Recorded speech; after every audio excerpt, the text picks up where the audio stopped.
Em, Buenos días, profesores. Que van a calificar. Mi nombre es Viva Don Chávez Arias y ahora voy a presentar el resumen de todo mi trabajo durante estas 15 semanas. ¿Sí? Es mostrar las actividades realizadas de la semana 1 hasta la semana 15 y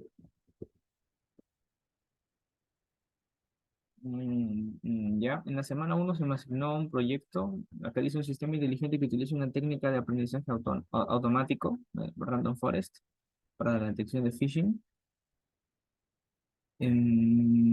Ya acá utilicé, bueno, también fue lecciones aprendidas, el hecho de programar en Flash, que era la primera vez, pero durante esta etapa nos pidieron ver qué framework se ajustaría mejor a su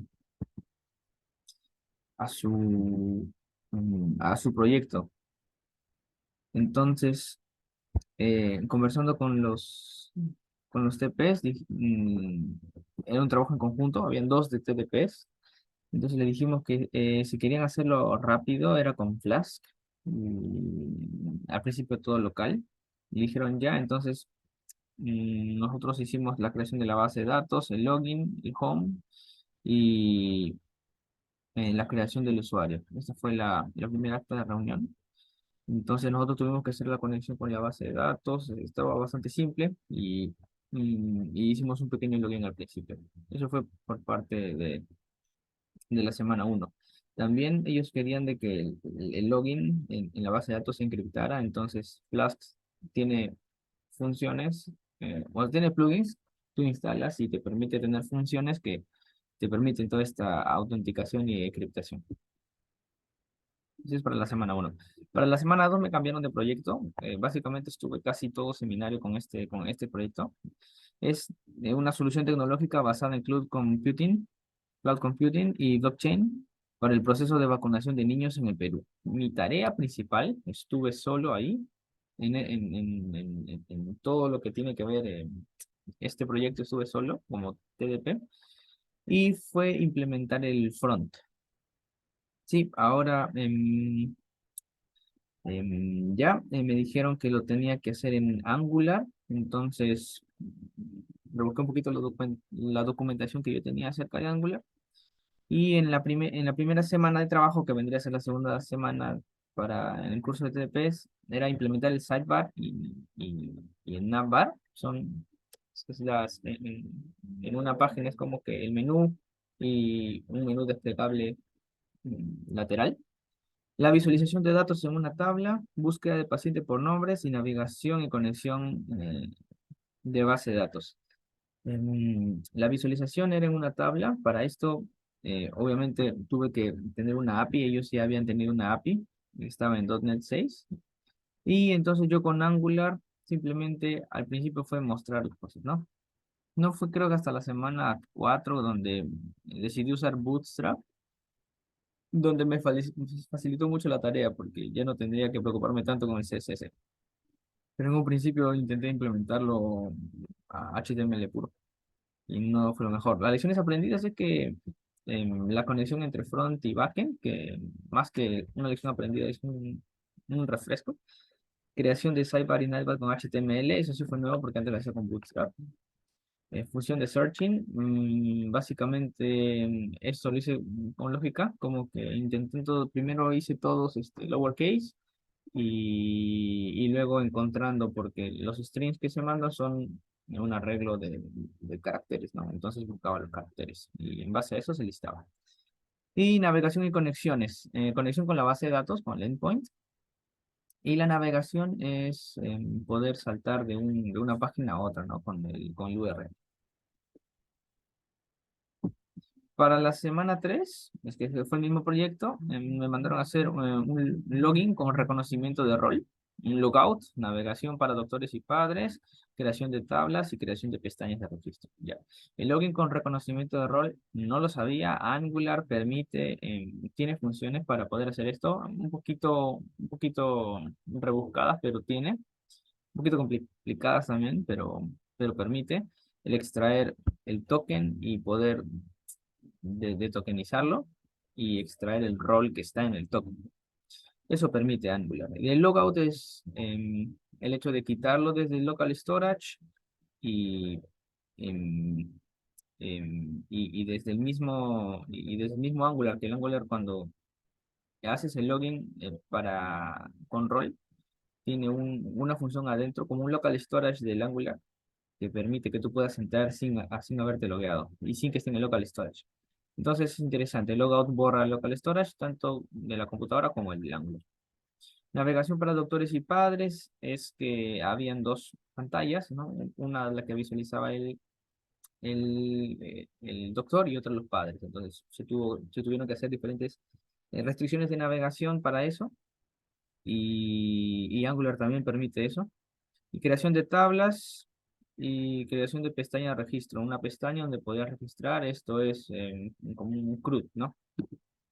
Igual, Angular.net y interesante, login por roles, la navegación por roles también. Semana 4 el mismo proyecto. Em, en el acta dice el login con reconocimiento de roles. Eso significa que no pude implementarlo en su totalidad la primera semana que me lo dejaron. Entonces lo culminé la siguiente. Registro de personal por salud, una pestaña donde se podría registrar y registro de padres de familia. Básicamente registros, no hacer registros, hacer un CRUD. Lección aprendida, creación de pestañas con registro y terminar el reconocimiento de rol, ¿no? Que se terminó de aprender cuando lo implementé en la semana 4. En la semana 5 otros registros. Como mencioné al principio, este es un proyecto que es para la vacunación de niños en el Perú y había registro de vacunación, registro de campaña, registro de padres, registro de niños, registro de vacunas, registro de dosis, registro de formularios, había un montón de cosas. Ya, en la semana 5 me mandaron también a hacer un carrusel. Este era un recordatorio donde el padre entraba y había un carrusel que pasaba y decía, tú tienes una vacuna por hacer, tienes esto, tienes una cita, esas cosas. Y obviamente que esto era con conexión con el backend, ¿no? Y esto sí lo hice con Bootstrap, porque ahí es donde me ayudó Bootstrap a poder hacer esto, mucho más sencillo. Y visualización de información por tabla, de nuevo, no visualización por tabla, había mucha visualización por tabla, los centros de vacunación, había muchas pestañas en el sidebar, por ejemplo, centros de vacunación, horarios de vacunación, en dosis que están dando, en qué sitios están dando, había un montón de información. Bueno, usé Angular obviamente, .NET para la extracción de datos y Bootstrap para el carrusel y posteriormente usé Bootstrap para todo. En la semana 6 habían más registros, o sea, como mencioné, registros de vacunación, lugar, niños, padres, doctores y también la visualización de esta información, ¿no? Acabo de resaltar de que hay bastante de registro y visualización porque no es igual para los padres como para los doctores. Cada uno tiene una pestaña diferente. Por ejemplo, creo que los padres y doctores tenían la misma visualización de centros de vacunación, pero a diferencia del padre, el doctor podía editar esa información. En la semana 7 implementar un carrusel, crear modales, sí, implementar otros carruseles por forma de visualizar información y crear modales acá. Hubo algo interesante, condiciones específicas. Crear modales son como pequeñas ventanas emergentes de que los de TP no querían de que se navegue demasiado, o sea, que te redirija a un montón de páginas, preferían una página donde tú des varios clics y te aparezcan diferentes modales ahí, ¿no? Entonces dije, ya hay algunas visualizaciones que hacíamos por páginas. Por ejemplo, entrabas a una página para ver cierta información, la mostrábamos en un modal, donde ya no tenías la necesidad de ir a una página, sino tener una página en general, digamos, página muestras, y en muestras tenías mostrar centros de vacunación, mostrar vacunas, etc. También se hizo con Angular.net y ya, y correcciones específicas con commits. Sí, acá también aprendí a comentar bien o sea, tener buenos comentarios cuando se pusheaba, porque a veces no se terminaban las tareas y tenía que ser bien específico en qué faltaba, ¿no? Porque el código se comenzó a hacer muy grande. Ahora, en un momento puedo mostrar si quieren, el código y de repente correrlo, aunque necesito correr el backend también y no sé si esté funcionando el backend. Implementación de carrusel, creación de modales. Ellos hicieron el backend, yo no tuve nada que ver en el backend. Semana 8 implementación de más carruseles, implementación de acordeones. Acordeón era, yo me acuerdo, para Por ejemplo, para cada centro había ciertos tipos de vacunas, ¿no? Entonces, yo quiero vacunarme con tal, entonces miraba si el centro tenía esas vacunas, le daba clic al centro y ¡prum! Se desplegaba unas ventanas donde me decía qué tipo de vacuna tenía y una información, cómo se desplegara una tabla. Y ahí aprendí a desplegar acordeones y sus subúltimos. Ya, semana 9 corrección de código y simplificación de código. Había mucho código que yo estaba reutilizando, entonces esta semana no tenían, al parecer había avanzado bien con las user story y para esta semana creo que presentaban o algo así que me dijeron que mejore el código, que lo haga más limpio.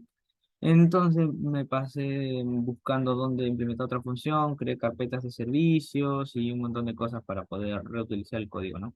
Y no estar llamando de repente a cada rato a la API, de repente tener, o llamar una vez y guardar esa información y ya no tener que hacer múltiples llamadas.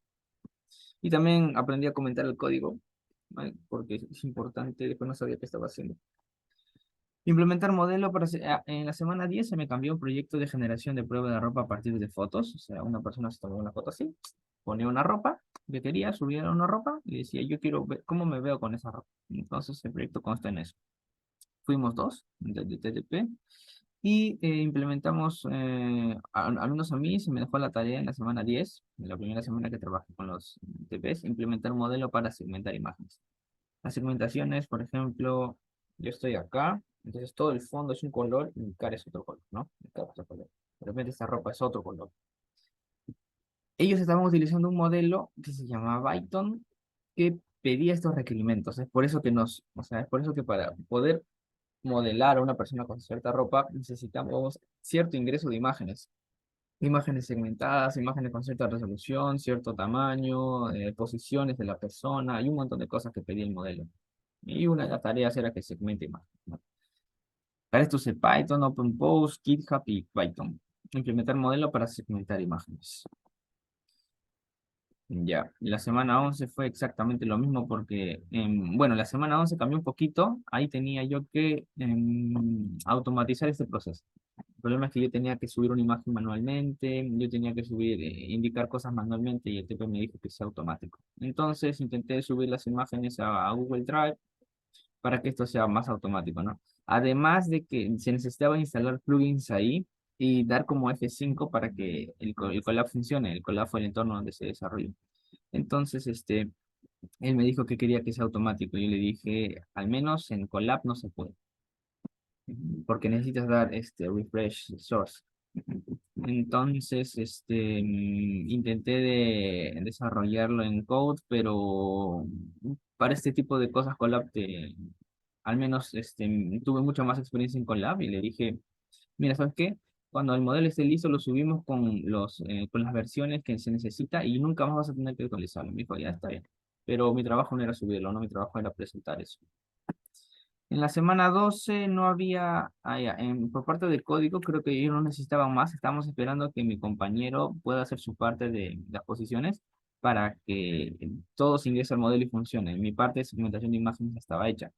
Entonces, en la semana 12 me mandó a hacer un diagrama de base de datos de su proyecto, porque eso estaban pidiendo en su curso. Entonces, hice un pequeño diagrama de base de datos según eh, lo que requería. En la semana 13 me dijo que había algunas imágenes que necesitaban ser de ciertos tamaños y me mandó a hacer una pequeña función para redimensionarlas, para cambiarles el tamaño. Y ya, CB2 con dos líneas de código lo hacía. Y para la semana 14 sí fue un poquito más pesado porque me mandó el problema de aumentar el tamaño de las imágenes ya que pierde mucha calidad, ¿no? O sea, simplemente reconstruye los píxeles pero no los aumenta. Entonces él me dijo que quería que las imágenes cobren más resolución. Y yo le dije, eso es un problema, eso es un tema de tesis, la superresolución. Pero voy a intentar de ver qué hago, ¿no? Entonces estuve buscando y CB2 te permite importar modelos que ya están preparados, hechos por otras personas, tesis, que aumentan la resolución de la imagen. Entonces apliqué varios modelos y vi cuáles eran mejor y cuáles funcionaban mejor en qué circunstancias y se lo dije. Y la evidencia está acá en el video también. Puedo mostrarlo de repente súper rápido.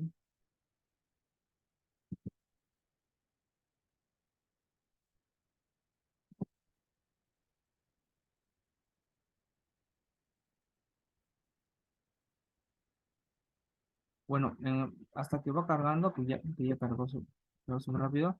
Un poquito, esta es la evidencia de mi trabajo en la primera parte. Creé todo lo que es un front con servicios y pestañas y personalizado para cada usuario, detectando sus roles y fue súper gigante. Es esto. Me gustó bastante, recordé bastante de Angular.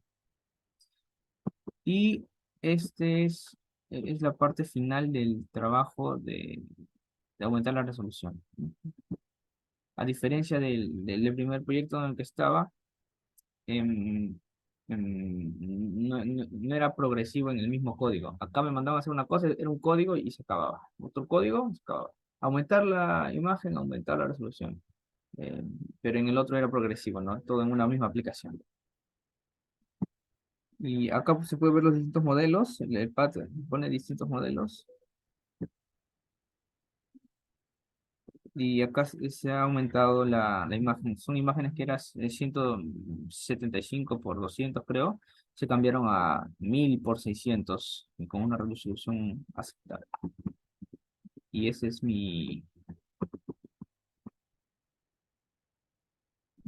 y ese ha sido mi trabajo en la semana 14 y en la semana 15 justamente me van a asignar la tarea ahora. Es muy probable que sea de repente otra especificación que se necesita para meter al modelo de Python. Ya tenemos la resolución, tenemos las imágenes, tenemos la segmentación, las posiciones y de repente esta semana es probar todo, ¿no? Probar cómo va Python con todo. Y eso sería todo. Muchas gracias.